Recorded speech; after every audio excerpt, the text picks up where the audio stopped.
예. 우리 지난 말씀에서 우리 그리스도와 함께 살리심을 받은 우리, 즉 새 사람을 입은 우리 신자들이 삶이 어떠해야 되는가에 대해서 배웠습니다. 오늘 본문은 좀 더 구체적으로, 지난주에 우리가 뭐 겸손해야 되고 용서해야 되고 여러 가지 배웠는데, 오늘 말씀은 이제 실제 우리 삶의 상황 속에서, 실제 생활 속에서 우리가 어떻게 해야 되는가를 좀 더 구체적인 예로서 권면들을 주고 있습니다. 즉 어떤 이제 신자의 윤리라고 하시는 것인데요. 자, 윤리란 것은 결국 이제 인간 관계 속에서 필요하죠. 그죠? 우리가 거짓말을 하지 말라, 예를 들어서 노여하지 말라, 용서하라, 이런 것들이 자기 혼자로서는 필요 없는 것이죠. 인간 관계 속에서 필요한 것인데, 가장 기본적인 인간관계 장소는 이제 가정이라 할 수 있겠습니다. 가정. 자, 우리가 믿는 자라면은 이제 가정에서 남편으로서, 아내로서, 혹은 부모로서, 자녀로서 우리가 새 사람답게 이제 행해야 하는 것이죠. 우리 지난주 말씀에서 우리는 이제 이 그리스도의 평강을 위해서 한 몸으로 부르심을 받았다고 했습니다. 그러니까 정말 주님 안에서 우리가 평강을 누리고 또 평강한 삶을 살도록 주님께서 이제 인도하시는데, 우리가 말씀을 통해 은혜 받고 마음에 그리스도의 평강이 있다고 해도 우리가 집에서 남편과 아내가 서로 막 싸우고 그러면 어떻게 되겠습니까? 우리 마음에 평강이 없죠.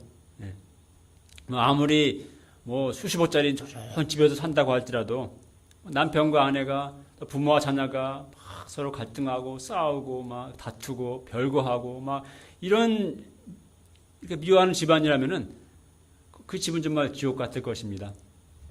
그래서 잠언 17장 1절에 이런 말씀이 있어요. 마른 떡 한 조각만 있고도 화목하는 것이 제육이 집에 가득하고도 다투는 것보다 나으니라. 무슨 말씀이죠?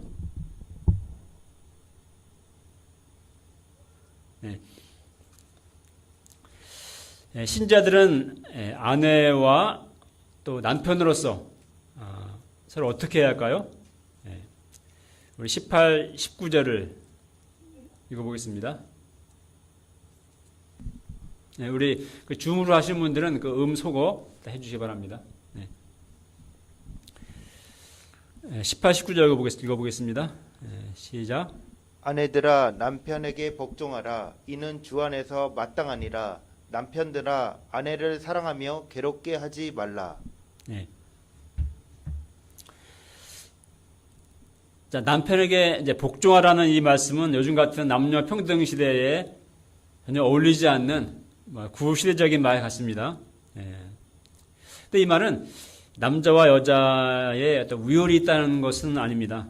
성경적으로 그렇지 않습니다. 그러니까 하여튼 주 안에서 그렇게 하라고 권면하는 것인데요. 그러니까 어떤 공동체든 뭔가 질서와 그 리더는 필요해요. 그죠?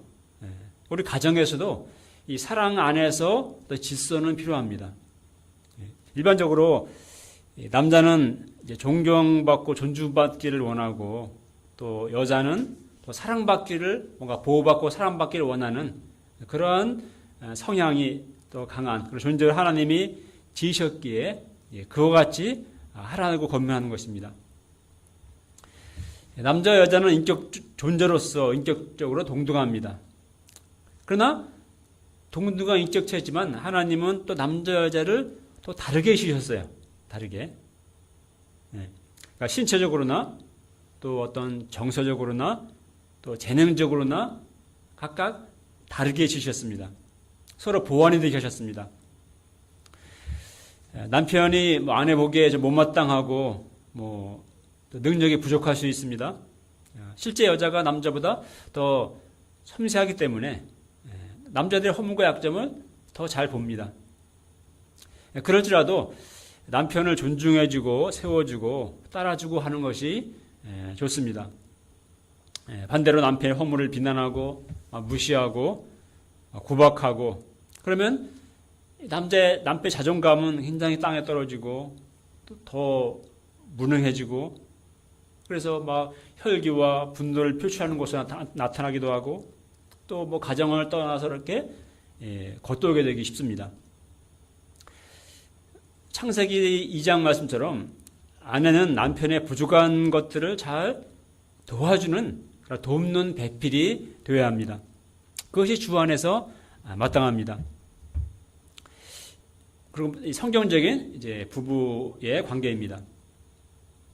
반면 이제 남편들은 아내를 사랑하고 또 괴롭게 하지 말라고 말씀합니다.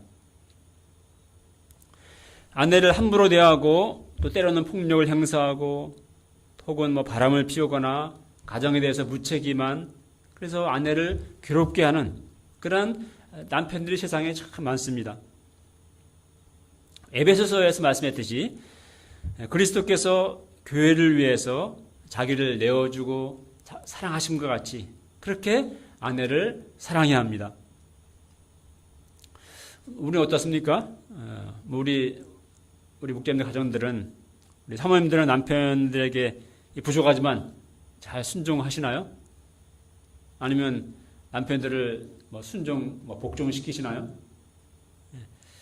또 남편 되시는 분들은 이제 정말 아내를 동역자 내본과 같이 아끼고 그렇게 정말 사랑하십니까? 이 말씀처럼 우리가 아내는 남편을 존중하고 순종하고 또 남편은 아내를 정말 내 몸과 같이 아끼고 사랑하고 괴롭게 하지 않는 이러한 우리의 정말 화평한 그리스도의 평강이 다스리는 그러한 믿음의 가정들이 될 수 있기를 기도합니다. 믿는 우리는 이제 자녀로서 또 부모로서는 어떻게 해야 할까요? 20절과 21절을 읽어보겠습니다. 시작. 자녀들아 모든 일에 부모에게 순종하라. 이는 주 안에서 기쁘게 하는 것이니라. 아비들아 너희 자녀를 노엽게 하지 말지니 낙심할까 함이라. 자녀들은 이제 부모에 대해서 상당히 이제 반항적이 되기 쉽죠. 자녀들이 보기에 부모는 왠지 좀 시대에 뒤떨어지고 구시대적이고 뭐 고리타분하고 뭔가 세대 차이가 나고 좀 그렇지 않습니까? 그래서 막 부모를 막 무시하고 막 모른다고 하고 그냥 막 반항하기 쉬운데, 근데 그럴지라도 부모를 공경함으로써 모든 일에 순종함을 보이는 것이 주 안에서 기쁘게 하는, 하나님을 기쁘시게 하고 또 부모를 기쁘게 하는 일입니다. 그죠? 나를 낳아주고 길러준 부모를 공경하는 것은 하나님의 10계명 중에 하나이고 모든 윤리의 가장 기본이요 첫째가 되는 것이라 할 수 있습니다. 또 아비들은 자녀를 노엽게 하지 말아야 합니다. 오늘 이 가장 윤리 보게 되면은 어느 한쪽에만 요구하잖아요, 그죠? 어떤 강자와 약자의 어떤 강자의 윤리만을 어떤 강자의 편에서 요구하는 것이 아니라 각자의 책임과 그런 윤리를 얘기하고 있습니다. 자, 아비들은 자녀를 노엽게 하지 말아야 합니다. 부모라는 말을 안 쓰고 이제 아비라고 한 걸 보니까 주로 이제 아버지들이 자녀를 많이 노엽게 하는 것임을 알 수가 있습니다. 자, 부모는 자녀를 이제 나의 소유물처럼 여기기 쉬워요.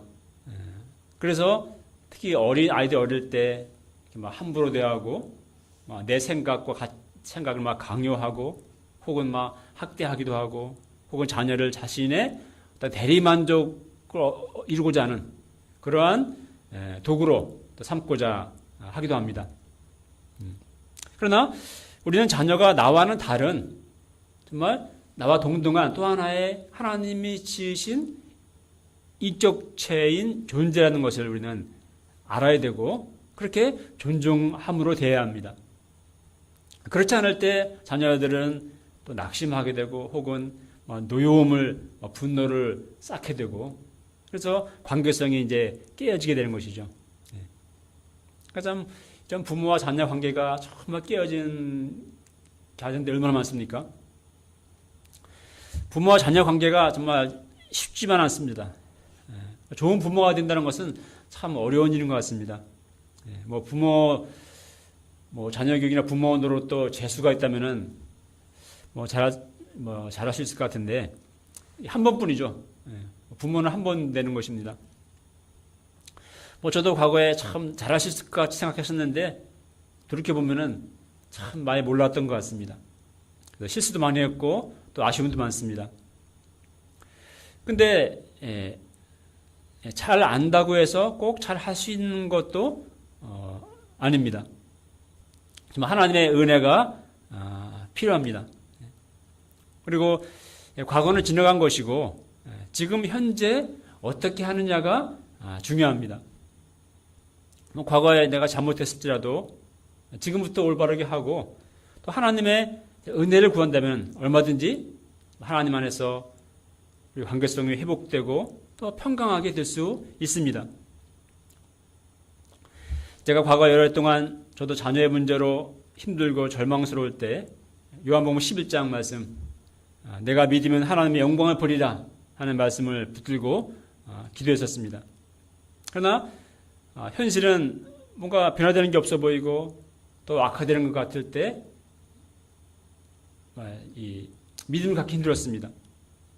말씀은 말씀일 뿐이고 나의 현실이 어쩔 수 없는 것인가 하는 어떤 좌절감에 많이 절망했습니다.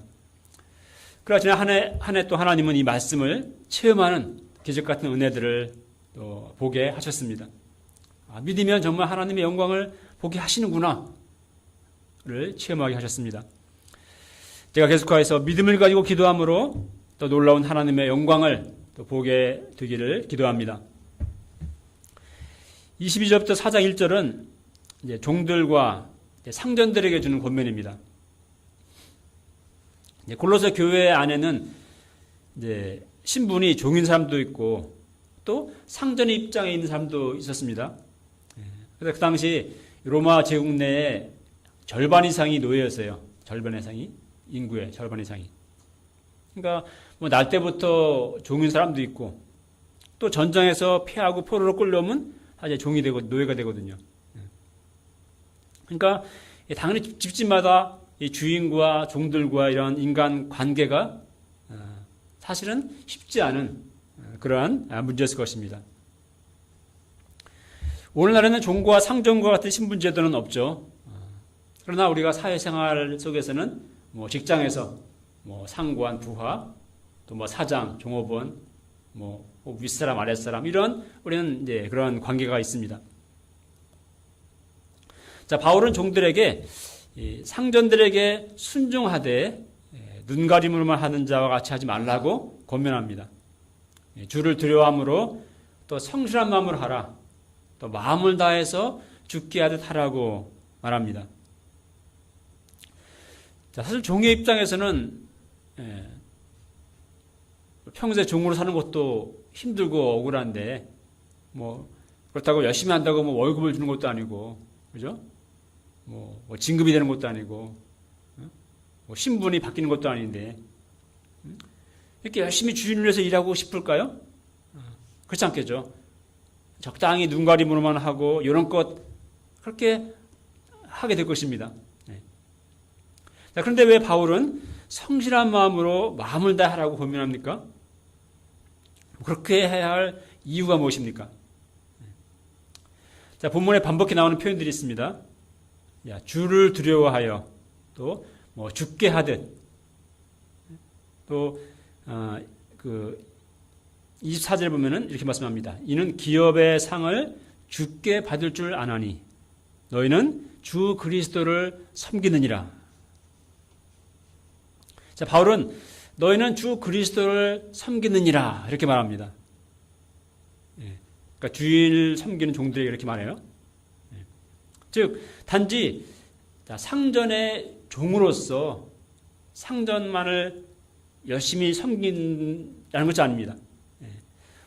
그리스도인으로서 주님을 경외하기에 주님을 믿는 자로서의 하나님의 영광을 나타낼 수 있도록 맡은 일에 성실히 행하는 자가 맡은 일 성실히 행하는 자가 되라는 것입니다. 육신의 상전은 나를 알아주지 않고 또 보상을 주지 않을지 모릅니다.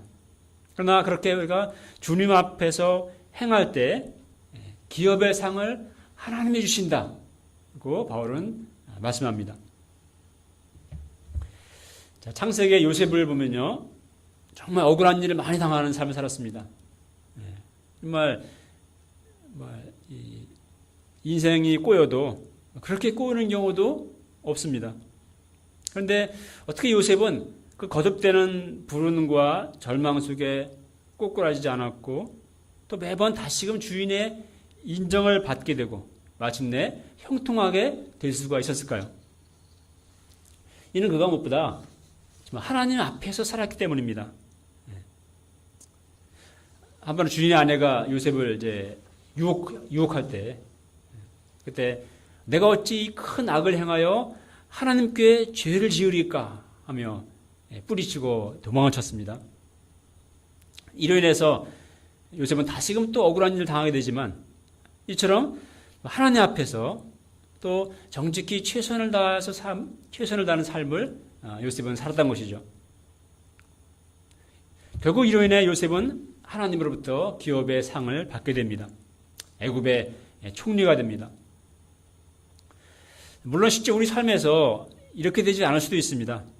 우리가 성실하게 열심히 하나님의 영광을 위해 살았음에도 진급이 안 되고 또 성공을 하지 못하고 또 현실적인 큰 보상을 받지 못할 수도 있습니다. 그러나 우리가 하나님 앞에서 그렇게 믿음으로 살 때 반드시 영원한 기업의 상을 하나님이 주십니다.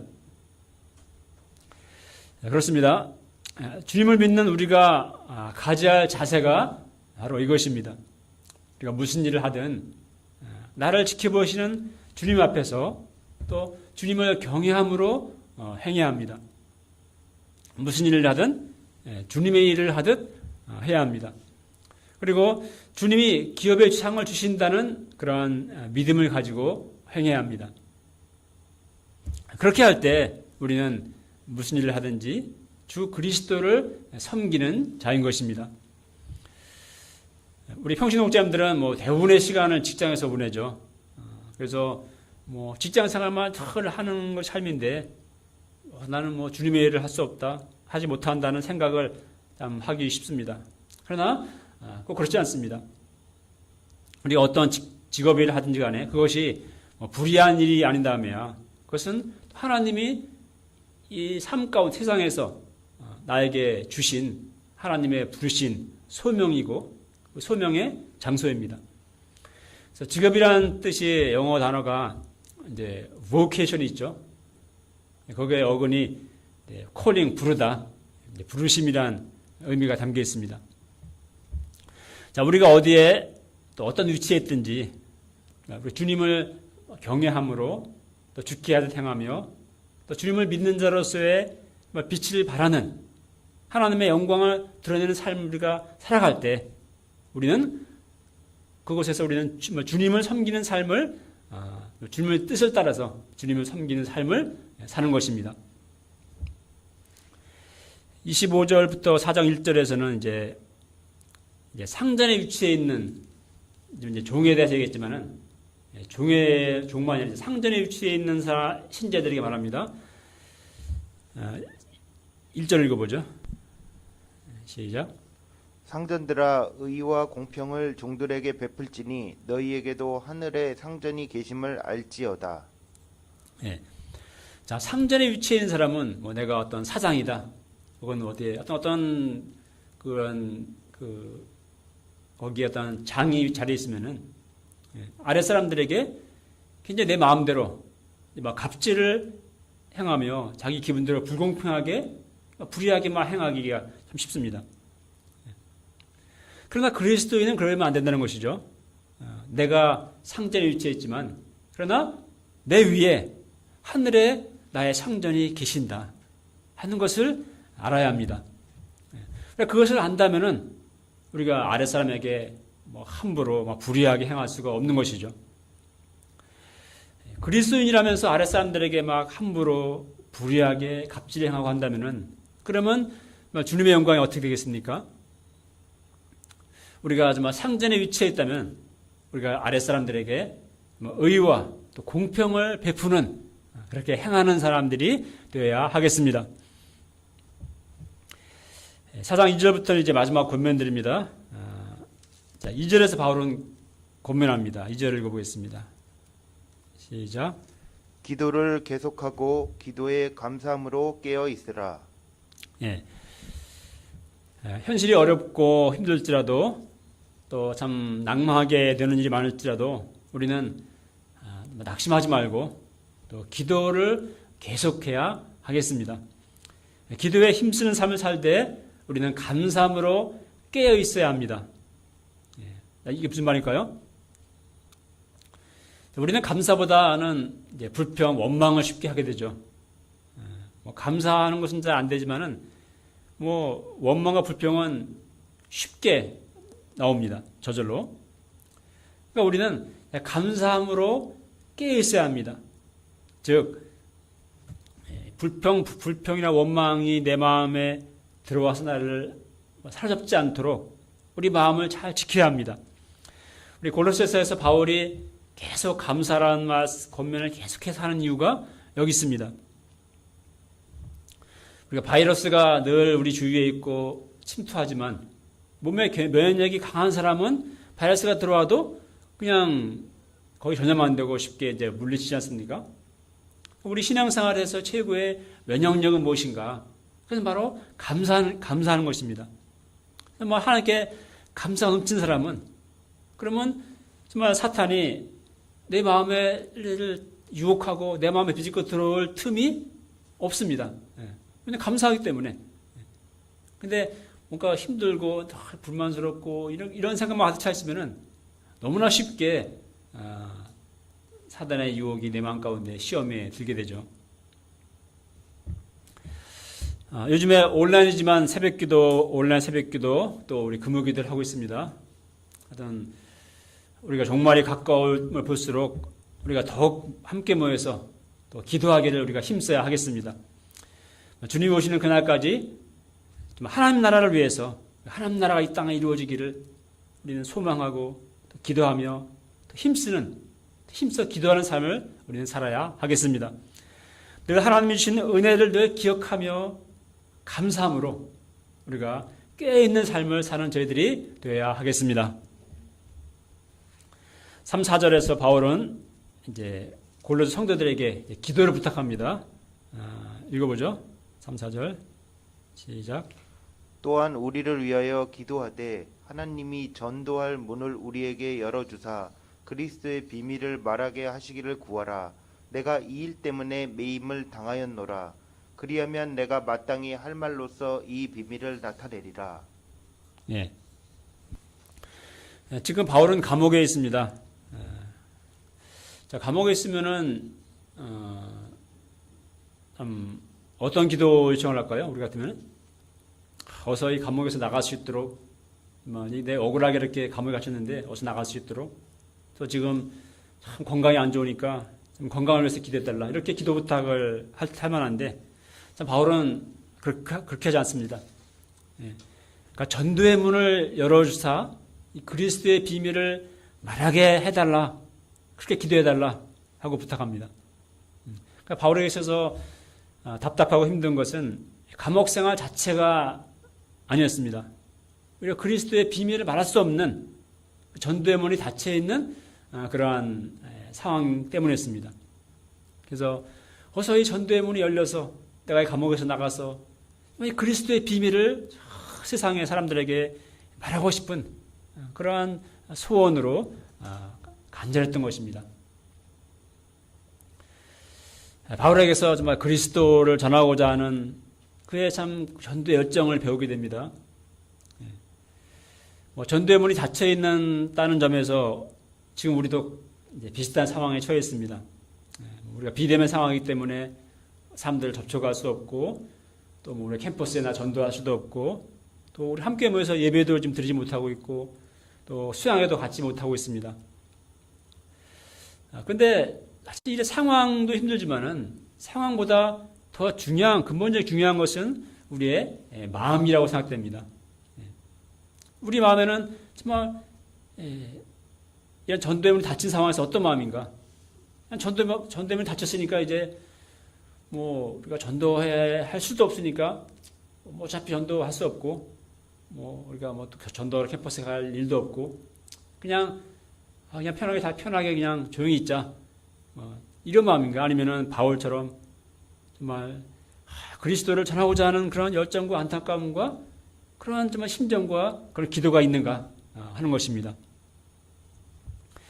정말 1년째 계속되고 있는 비대면 신앙생활 속에서 어느덧 우리는 비대면의 편안함에 익숙해지고 이제는 뭐 예배도 집에서 그냥 센터가 잠가 편하게 보고 이런 어떤 편안함에 익숙해지는 또 복음전도에 대한 열정과 관심도 희미해지는 우리가 이렇게 돼가고 있지 않은가 정말 우리 자신을 하나님 앞에서 살펴봐야겠습니다.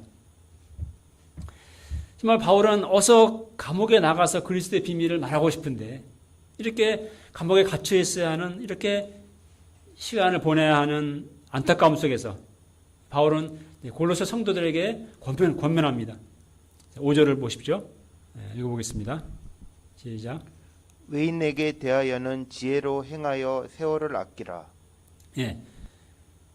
자, 외인에 대해서는 지혜로 행하여 세월을 아끼라. 참 이 말 자체는 참 어려워요. 이게 이 문맥 속에서 이게 무슨 뜻입니까? 시간 관리를 잘 하라? 그런 것인가요? 아니면 세월을 아껴서 열심히 돈을 벌어라 그런 뜻인가요? 자, 외인은 믿지 않는 세상 사람들을 뜻합니다. 세월을 아끼라고 할 때 세월이란 말은 시간이라는 뜻인데요. 우리 알듯이 헬라어에는 시간이라는 단어가 두 가지가 있다고 하죠. 그래서 여기서 이제 크로노스와 카이로스가 있습니다. 헬라어로. 크로노스는 일반적으로 물리적으로 흘러가는 연대기적인 시간, 이제 크로노스라고 그래요. 그래서 연대기가 뭡니까? 크로놀로지. 그렇지 않습니까?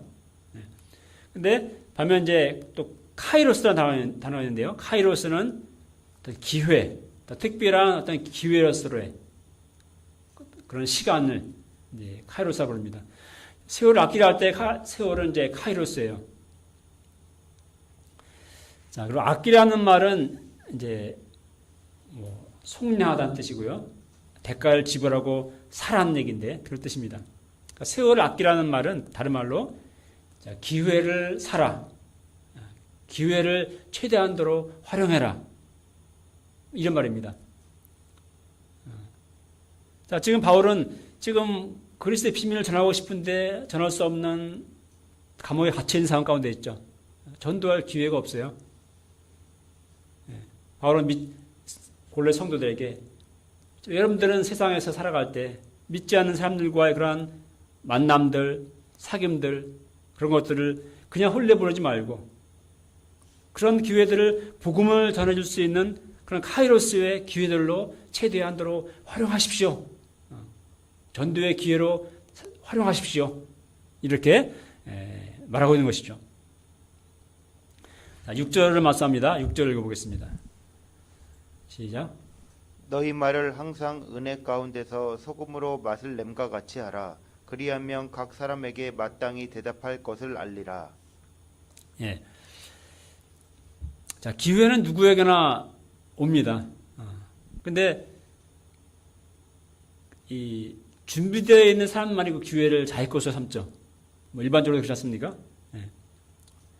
우리 전도도 마찬가지예요. 우리가 전도하지 못하는 것은 기회가 없기 때문이 아닙니다. 사실 전도의 기회는 늘 우리 곁에 있고 저 전도의 타이밍은 언제나 찾아옵니다. 문제는 내가 준비되어 있지 않는 것이 문제죠. 준비되지 있지 않기 때문에 하지 못하는 것입니다. 내 입에서 그리스도의 복음의 은혜가 흘러나오지 않는 것이죠. 우리의 말을 항상 은혜 가운데 소금으로 맛을 내는 것 같이 하라고 바울은 권면합니다. 무슨 말입니까? 음식을 만들 때 참 소금은 정말 신기하죠. 우리 소금을 넣지 않은 맹탕국을 먹으려면은 정말 맛없어서 못 먹을 것입니다.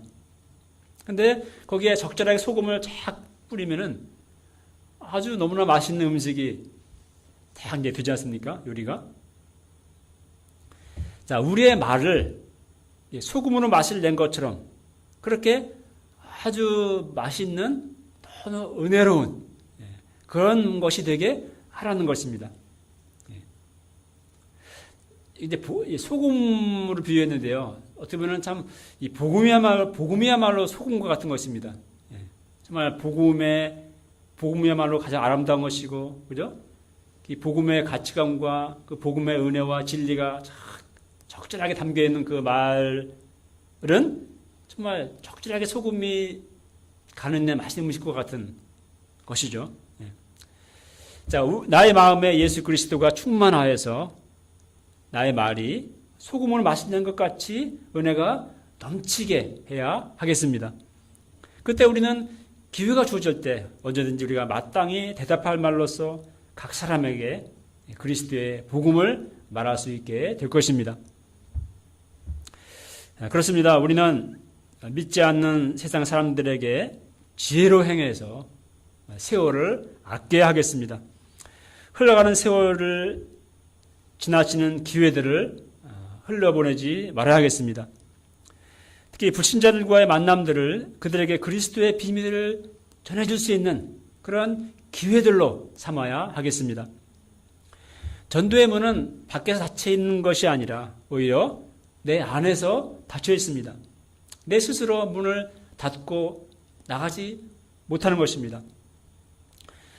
코로나로 인해 전도의 문이 닫혀 있는 상황입니다. 오늘날.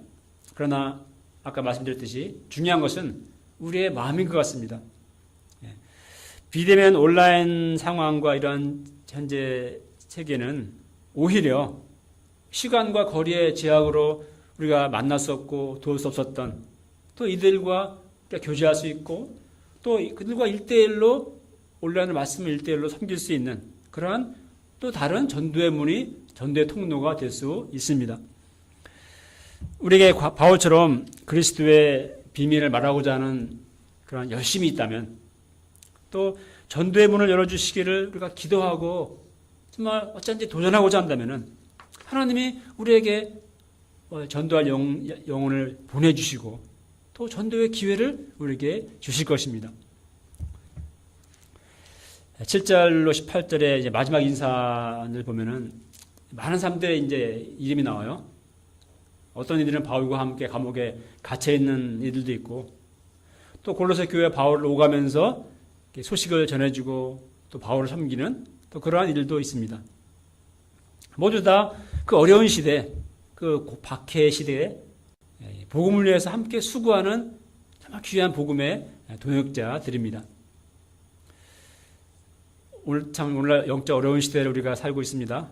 우리도 이들처럼 그리스도의 복음을 위해서 우리가 함께 수고하는 그러한 하나님 역사의 동역자들이 될 수 있기를 기도합니다. 결론적으로 오늘 말씀을 통해서 새 사람을 입은 우리 신자들이 실제 삶에서의 윤리가 어때야 하는가 배웠습니다.